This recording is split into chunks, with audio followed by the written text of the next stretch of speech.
everybody, it is the Law Gnome. Welcome back to another Funko Pop update. It is now February 2023, and we are definitely seeing a very interesting year for Funko in regards to the brand new year, for good and for bad. There's been a lot of crazy things that have been spilling out and leaking thanks to people in the YouTube community, and let me just say, I am grateful for the people that are letting me know what's going on out there because, you know, as somebody who has been a loyal Funko collector now for 10 years, to hear some of the news that is breaking is really getting me a little, I don't want to say angry or upset, but I guess maybe the right word is confused in regards to how I feel about this company, and hoping that with Brian Mariotti now officially back as the CEO, I'm really hoping that he's going to be able to turn things around and maybe even give some kind of explanation as to what's been happening. But that's another discussion for another time. And speaking of which, I'm really excited for February because you guys are going to be getting a double dose of Funko entertainment over here on my channel. Along with this video, I am happy to say that I got the band back together. My buddies Cammy, Katie, and Jordan are returning to touch base in regards to our last discussion of our thoughts on Funko. We're going to discuss everything from what's been going on in the news to our own personal collections, as well as some of our thoughts on some of the other Funko products, because one of the few things that I personally have been very happy to see is the fact that Funko is definitely seeming to be bringing in revenues outside of their single product of Pop, and we'll go into that detail as well when we get to that point, so definitely look out for that video. But it's been a very exciting couple of days because of the fact that Funko Fair has officially concluded, so you're also probably curious as to why there's another Funko Pop update coming so soon.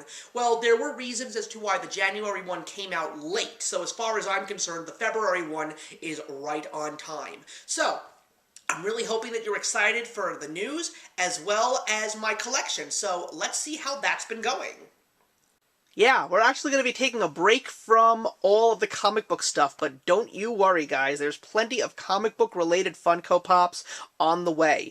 But I felt that this was a good opportunity to take a little bit of a break because of the fact that we are celebrating a very important anniversary in the world of entertainment, and that, of course, is the company of Disney's 100th anniversary. It is unbelievable to believe that we are getting to a stage in our world where movie studios are reaching the centennial milestones. As a matter of fact, Warner Brothers is celebrating their 100th anniversary, and I believe last year Paramount celebrated their 100th anniversary.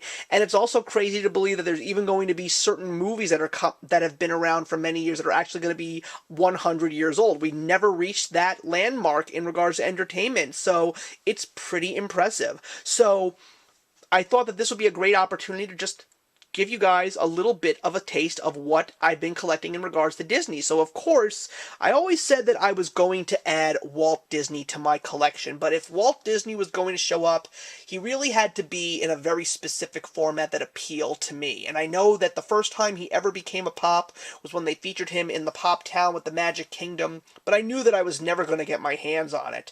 But when they announced that they were going to be making a very interesting series of 100-year Disney celebration Pops, when I saw this specific Walt Disney, this was the one that, to me, screamed, yes, this was Disney. This is everything that Walt Disney is in regards to my eyes. So this Pop had to come to my collection, and he's one of the icons. So he's right there with my Mr. Rogers Pop, my Alex Trebek Pop, and my Bob Ross Pop, and my Jim Henson Pop.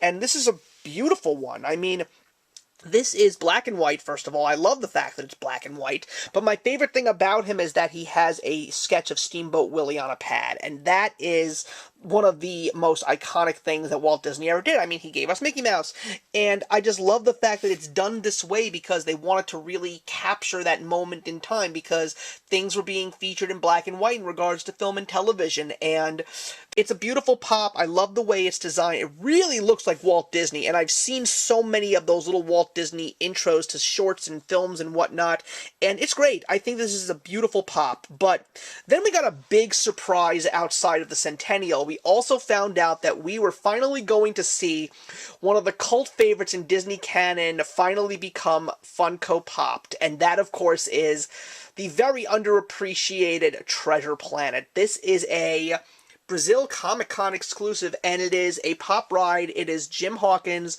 on his windsurfer board with Morph, and I love Treasure Planet. I am so upset that it took me so long to finally see this movie, but knowing that we were going to get Jim Hawkins as a Funko Pop, I always said he has to be on his windsurfer board, and I got exactly what I wanted. The details on this pop are beautiful. I mean, it looks just like him from the film, and I love the details on the sail. It is so gorgeous, and also on the board itself, all the way in the back to the rocket boosters, and even the pop of Morph is beautiful for something so small. And when you turn it around, of course, you've got Jim Hawkins' ponytail in the wind. It's great. But the only thing that I'm wondering is, I'm really hoping that this is not the only Treasure Planet pop that we're going to get, because I would love to see an actual line from this film, along with a whole bunch of other Disney classics that we haven't gotten yet.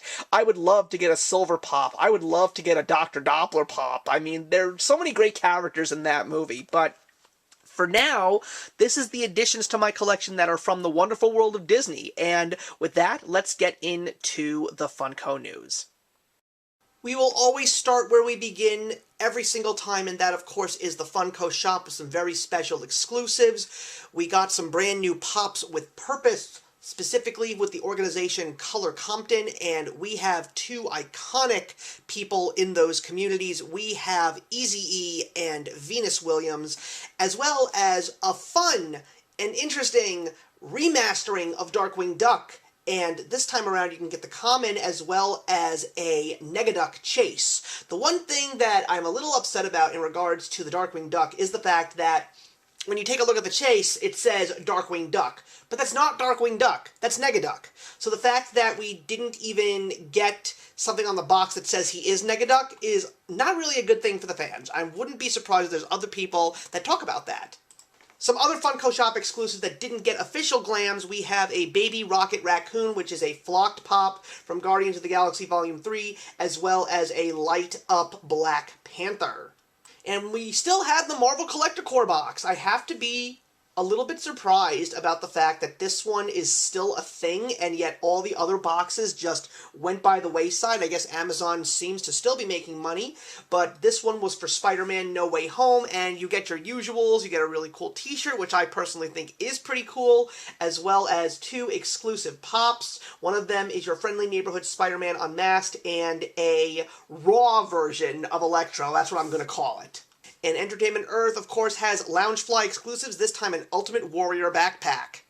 And once again, the NFTs, the digital pops, your redeemables. I don't care for these because I hate the fact that it costs so much money in order to try and even find these, and if you're spending so much, you may not even get these at all. But this is for Teen Titans Go, and you get everything from Aqualad, Bumblebee, Slade, Beast Boy as Freddy Funko, Red Robin, and a Titan robot, which is the Grail. Then something even more bizarre. We got the newest tease for a brand new series of pops called Bitty Pops. These are tiny, tiny, tiny little Funko Pops in teeny tiny boxes. And you put them in these little plastic cases and you take them wherever you go. I don't see the value in this at all. I am really curious to see what people out there are going to think about it. And more importantly, I'd really like to see if these things are successful. But they're starting with Harry Potter. Some other interesting exclusives in the world of Spider-Man, an Entertainment Earth exclusive of a brand new Venom, as well as the newest additions to the deluxe put-together set of the final battle of Spider-Man No Way Home, which is exclusive at Target, and that, of course, features Electro and the Sandman. The big news, which was what I was very excited for this month, was Funko Fair 2023, along with London Toy Fair and New York City Toy Fair. I don't even know if New York City Toy Fair is even happening this year, because I'm pretty sure it didn't happen last year. But Funko took the initiative over the last couple of years to still have the celebration of releasing some new glams of brand new lines, extensions to lines, long-awaited pops, etc., with all the goodies, and they created Funko Fair, so they kept it. So That was what I was looking forward to, and most importantly, I was curious to see, was Funko gonna get me this year? Because they always seem to. But there was a time when I was literally making pre-orders for at least 10 pops every single time. I definitely don't think that this was going to continue on as my collecting continued to grow, but last year, because of the fact that I spent so much money on Funko Pops, I was really curious to see what Funko Fair 2023 was going to give to me. So here's what happened. The first thing was the announcement of some brand new Funko puzzles. So if you are fans of any of these franchises, there are kid-friendly franchises and adult-friendly franchises, including a Ted Lasso puzzle. I can see a lot of people who are fans of that show actually trying to pick that up. The brand new edition of Fluffy, aka Gabriel Iglesias, the Jack in the Box Special Edition. It is him with a Jack in the Box bag and holding a taco. And then we got brand new pop art collectibles from the Banksy collection that they're making. So we got 2 brand new pops featuring Banksy's art, and I wouldn't be surprised if we see more of these sell. There was some serious anime announcements in every which way. We got a brand new series of My Hero Academia Deluxe put-together sets, and I don't watch the show, so I really don't know about that, but also a long-awaited 4th installment of the Boruto GameStop exclusive put-together set. So we now officially have 4 pieces out for that one, and for the My Hero Academia one, it looks like there's going to be a total of 6, I think, but we will see. It looks like a whole bunch of people at a bar, and of course there's also some My Hero Academia keychains as well. We got a brand new series of Demon Slayer pops. We've got commons and exclusives and pocket pops as well. One of the things that makes me really happy is to see Barnes & Noble finally back with some exclusives. It's been a very long time since they've actually had some shared exclusives. But the one that pretty much broke a whole bunch of people's bank accounts was the One Piece extension. So many brand new characters and so many exclusives, including a series of mystery minis and even a deluxe wanted poster. So I'm not a fan of One Piece, though I respect everybody out there who are fans. So I'm really hoping that this doesn't hurt your wallets too much, guys. Happy hunting. Then we got the extension to the WWE. This is one of the most successful lines that Funko has, and you can get a whole bunch of very interesting pops, including the very first appearance of Dwayne Johnson as The Rock under a different persona. You can also get 2 Target exclusive boxes of the competitors of WrestleMania 1.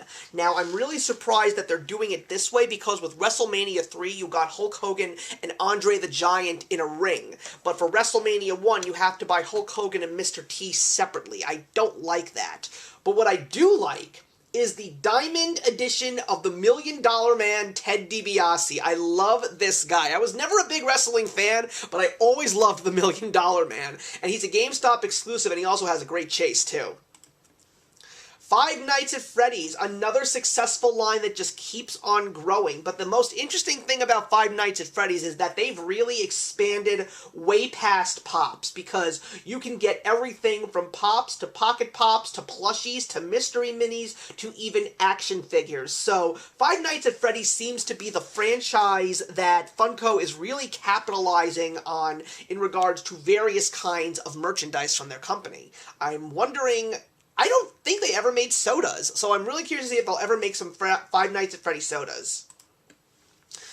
They also did a great expansion to the music line, including a really cool-looking black-light Jimi Hendrix gold figure. I mean, that is pretty awesome, but I'm not going to get it. They also made a cheaper version of Cyndi Lauper outside of the album, but I personally think the album is better. We got some really nice ones of the late DMX, including a Funko exclusive, a double-wide album of TLC, a album of Sir Mix-a-Lot, Cher, including a Diamond Edition exclusive from Amazon, and my very first purchase. It is Vic Rattlehead, the Dave Mustaine alternate persona of the band Megadeth. He is on every album cover, much like Iron Maiden's Eddie. When they started to make announcements that they were making these types of pops, Vic Rattlehead was one pop that I have wanted for years. So the fact that we are getting him, and not just him in general, but just Vic Rattlehead from the album cover of Rust in Peace, I love it. I've already pre-ordered it. I cannot wait to have it in my collection. Then we got some amazing drops from the world of television. We got Gilligan's Island. This is definitely going to be a fandom of somebody out there, because Gilligan's Island is one of those shows that really carries on to many generations, and you can basically get the entire crew. So I'm really hoping that these sell. And then another big fan favorite, What We Do in the Shadows. Not the movie, but the television show. And you can get them as individual pops as well as a 5-pack from Walmart. There were rumors that there was going to be a Brooklyn Nine-Nine line, but apparently that still hasn't dropped. I'm really hoping that that is no longer a rumor. I really want some of those pops in my collection. And then some movies. We got the brand new Dungeons & Dragons movie starring Chris Pine, and there's also a really interesting jumbo-sized pop Walmart exclusive. So I don't know if I'm going to be seeing Dungeons & Dragons Honor Among Thieves in theaters, but I definitely want to check this movie out when it comes to Blu-ray or DVD or on demand, because it does look like a lot of fun, even though I'm not a fan or player of the game. And then we got some brand new movie and TV moments. This is the new way that they're presenting the moments, and they're just bigger boxes, I guess. So you can get one of Harry Potter with the kids in Hagrid's hut. You can get the famous Lazy Thor, Meek and Korg on the couch playing video games. But the one that I know is going to sell is Dustin and Eddie playing Master of Puppets fighting the Demon Bats. That's like the most iconic moment of Season 4 of Stranger Things. It was such an exciting scene. Although I think what would have made that little one better is if they would just have it play Master of Puppets with the push of a button. But I can dream. I mean, they've done those types of things before, so I'm really surprised they didn't do it this time around. I know that Stranger Things deluxe set is going to sell for sure. And then something really surprising, and these are Funko Shop exclusives. They originally teased these a while ago. These candies, which are like clear pops with candies in them. They were planning to do this, but they never seemed to get off the ground. I remember the DC ones. So, are they finally doing this? That's pretty interesting, along with a Freddy Funko exclusive and some Care Bears pops. I really don't know what to make of these, but it's very interesting to actually see these being tried again. And then we got some Star Wars pops, the 40th anniversary of Return of the Jedi. That is crazy. So you can get some commons, which have already been out there, but they're remastered versions in more modern styles. You also have a whole bunch of exclusives. We have some really good deluxe pops, including Jabba on his throne, as well as the final battle between Luke and Darth Vader, which looks wonderful, and a brand new combining set, which is the Skiff, going to the Sarlacc pit. It's a Target exclusive. We've got the first two. It looks like it's a combination of 6, and it's Chewie and Luke. I'm really curious to see who else we're going to get. We're definitely most likely going to get Lando, probably Boba Fett, and most likely Han Solo as well, and maybe one of the Jabba guards. We'll see. And another very interesting thing in regards to the movies was the fact that we also got Willow. I wasn't sure because I've never seen Willow. That's the truth. I've never seen it, and I had no intentions to watch the TV show. So I was really curious to see what these were, and apparently it's from the original film from the 80s. So it's on demand now. I have Disney Plus, so I think it might finally be time to watch Willow because everyone says it's an amazing movie. Funko Sodas. We got some very interesting fan favorites. We've got everything from Jeff Goldblum to Steve Harrington from Stranger Things to the 1966 Adam West Batman. But the one that I actually added to my collection was, can you guess? Of course you can. It's Marty McFly. I had to get the Back to the Future soda. I'm very selective about my sodas. I personally only have a collection of 5 and a 3-liter one, so that's a total of 6, and my wife has one with another one on the way. So this is going to be the 7th Funko soda in my collection.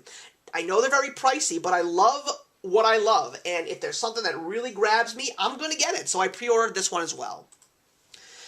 And then we got some new comic covers. I personally am really getting attached to the comic covers because there are some really good ones that I personally like, and it's more than just collecting Funkos. For me, it's also about the specific comic cover as well as the artist, and I always like to see just how accurate they get in regards to the artist. That's why I have the Batman issue number 423. That's also one of the main reasons why I saw a little bit of a leak for a Spider-Man number 300, which is of course based on Todd McFarlane.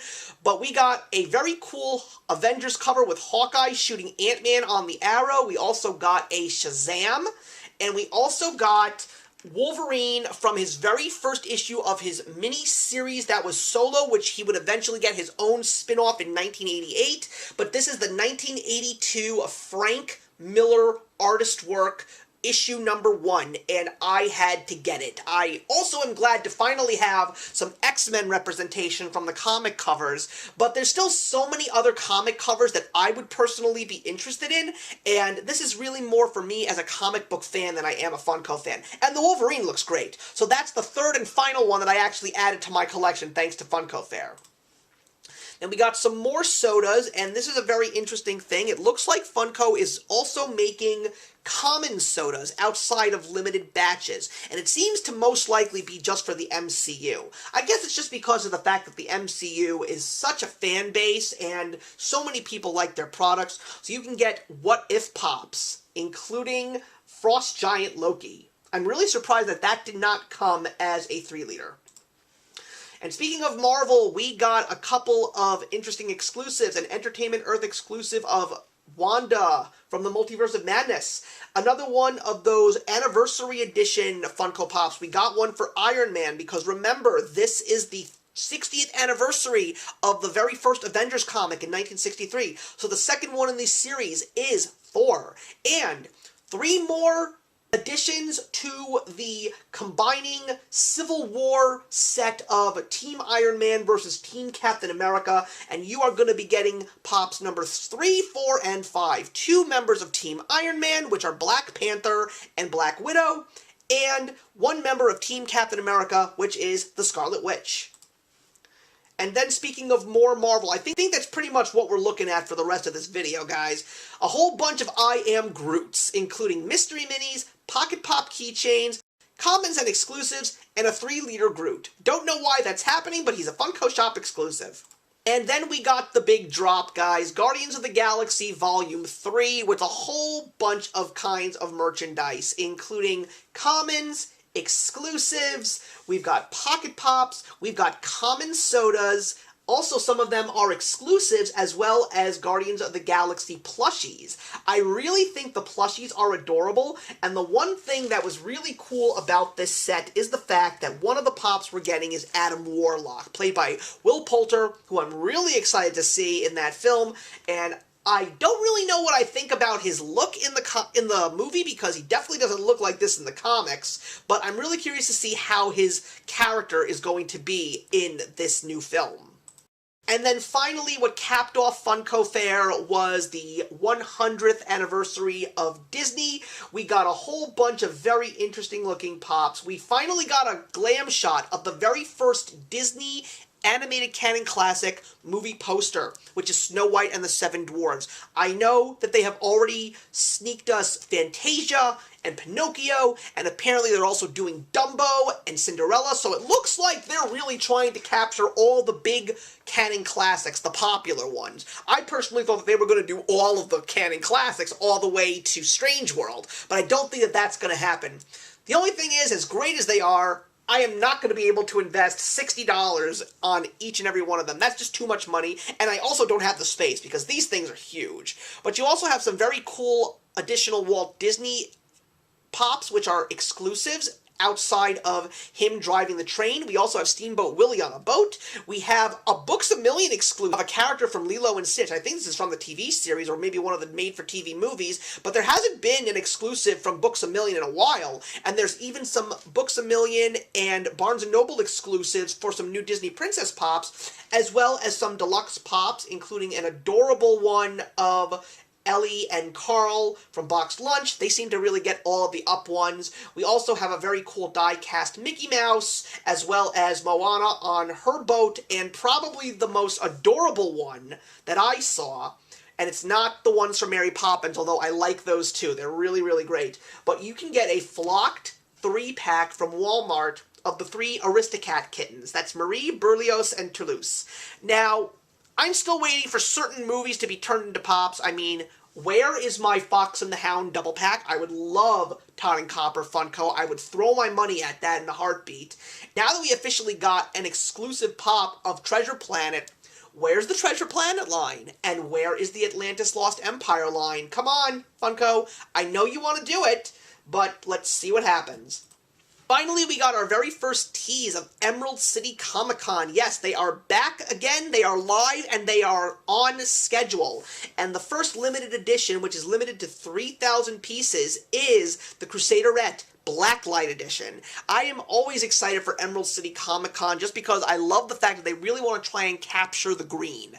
And I'm really curious to see which ones they're going to do this year. And also, there aren't really that many that they make. I mean, if they really wanted to wow me, I wouldn't be surprised if one of them would end up being a Swamp Thing comic cover of Swamp Thing #1. That would be pretty cool. Or maybe the very first one that Alan Moore actually did. I don't know. But that would be a pop that would definitely fit alongside the Emerald City Comic Con theme. But we will see. They're going to announce them very, very soon. Thank you very much, everybody. I would love to hear your thoughts in the comments about anything Funko, even if it is about some of the stuff that is happening over on the corporate side of the company. You're welcome to do so, but in regards to those kinds of conversations, please be patient when I get the band back together and have our 25th anniversary Funko celebration recording, and we will post that as soon as I finish editing it. But in the meantime, everybody, thank you for watching, and I'll see you in the next one.